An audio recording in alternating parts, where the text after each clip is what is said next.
Hi guys, and welcome to another video. So the topic of this video is a topic in which I've been purposely ignoring like the plague because for obvious reasons it's the hope that kills you. But I've just got to the point now where I'm getting I'm getting so many messages and comments on different videos, in videos that have nothing to do with Sunderland talks and reviews and all that kind of stuff. Just saying, why aren't you speaking about Defoe? Is it because you know it's not going to happen, or? But I'm going to have to acknowledge it now because the talk and the rumour mill is absolutely rife and it's filled with Jermain Defoe. So we do have a couple of different things to talk about in this video. And firstly, I will start with Jermain Defoe. And this is going to absolutely kill me. This is going to kill me because I just don't think it's going to happen. I hope to God it does. I do hope to God. Obviously, I'll give you my opinion on it. But of course, over the last few days, you know, since Jermain Defoe did confirm that he was parting ways with Rangers, you know, he found himself not really in their plans anymore. Which, you know, it's kind of expected, you know, particularly since Stevie G left to go to Villa, and he started to find himself on the peripheral of leaving the club anyway. He weren't really being used as much. You know, he is 39 years of age, but for me, I honestly still think he would absolutely be able to do a job in League One. I know I have seen, you know, sort of 99.9% of Sunderland fans who have seen this, have seen the rumours, they would love to see Jermain Defoe come back. There is a sort of 0.1% that have said, you know, he's nearly 40, this, that and the other. But, you know, Jermain Defoe, even a nearly 40-year-old Jermain Defoe would still be the fittest man in our squad, 100%. And I genuinely have no question about that at all, because this lad keeps himself so unbelievably fit. He is a machine, is Jermain Defoe. And we know this. He is a model professional. Everywhere he's been, they've said the exact same thing. He's a model professional, keeps himself fit, eats clean. You know, he's not the kind of player to go out on the piss, or, you know, it is really healthy, keeps himself fit. As I say, it'd be the fittest guy within the group.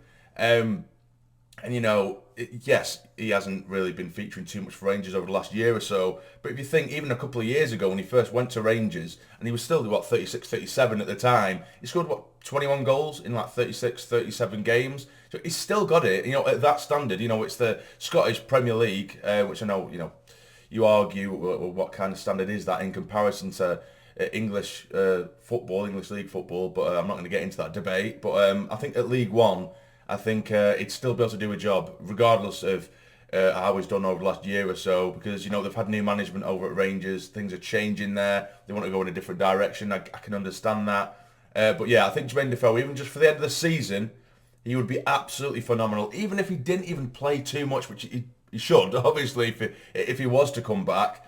But even if he didn't play as often as we may expect, the influence he would have on the dressing room, being that model professional, to be around the young lads, because we do have a very, very young squad, to have him around, my God, it could work absolute wonders in that dressing room. It really, really could. It could work wonders. So the reason I'm bringing this whole topic up now is because over the last 24 hours, a couple of sort of more believable and verified journalists have basically said that Jermain Defoe, we have actually made contact with him and he is open to an emotional return to the Stadium Alliance. There's a couple of little articles here and there, not in the sort of the biggest and most reliable, or say most reliable, but not the sort of biggest of papers as such. I think it's like iNews or something like that, but it's all from verified sources and what have you. But nothing sort of like Sky Sports or anything like that as of yet.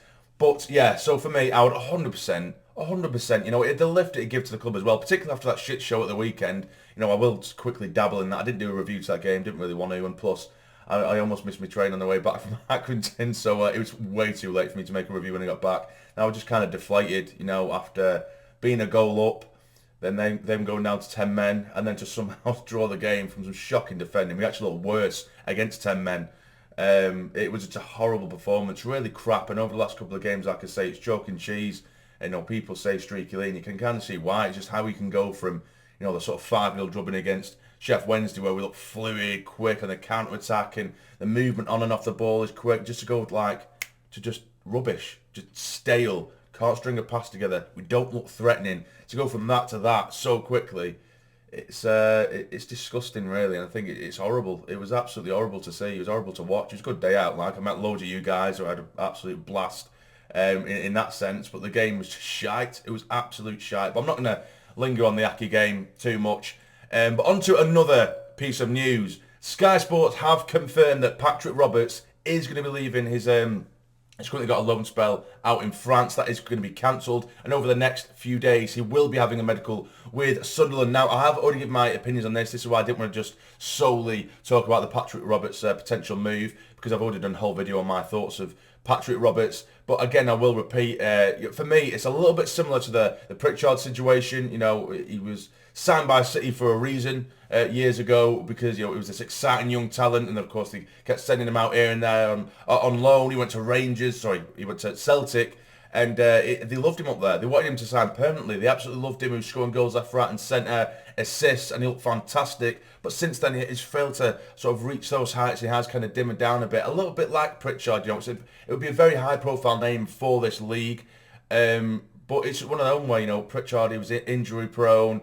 He was looking poor over the last couple of years, and all we need to do is just kind of unlock that confidence again and give him a streak of games and a bit of hopefully a bit of confidence, and that would, you know, in turn hopefully give him a bit of form and show what he's about. Because in this league, Patrick Roberts, an informed Patrick Roberts, it could be deadly, a little bit like Pritchard, you know, particularly around Christmas time. It was unplayable. It was absolutely unplayable at times, and to have someone like Patrick Roberts, because this is my qualm with the Jermain Defoe thing as well. It'd be all well and good if we brought Jermain Defoe in, but if we play the way we are at the minute and the style in which we're playing at the minute, you may as well not have any striker up there, because at the minute it's sort of who fit football, there's no creativity. So in saying that, you know, Jermain Defoe, he's managed to get many goals in a side like that in the Premier League. So, you know, there's times where we were utterly shite in the Premier League and he just dragged us, you know, with Jermain Defoe up single-handedly. So, you know, they could argue against what I just said. But yeah, to have someone a bit more creative around him, you know, you have like, you know, Embleton,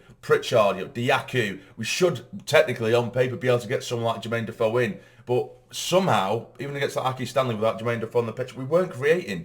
We looked garbage. Utterly. If you look at the highlights, the only highlight was the goal that we scored. It was shocking. It was absolutely horrendous. So we need a bit more creativity, and Patrick Roberts could potentially fit the bill with someone like Jermain Defoe, because his movement off the ball is class. You know what you get with him. You know, a striker doesn't lose his instinct around the box, and that's exactly what he is. He's a poacher. He can score all different kinds of goals, and it'd be an absolute magic signing. But yeah, Patrick Roberts is sort of more on the official side now. He is set to sign for us, pending a medical. Of course, that would be a very exciting signing, but we'll have to wait and see. So that is all I'm saying on Jermain Defoe until it may or may not happen. You know, I don't want to build hopes up, but I thought I'd at least acknowledge it, because like I say, I was getting absolutely peppered by you guys.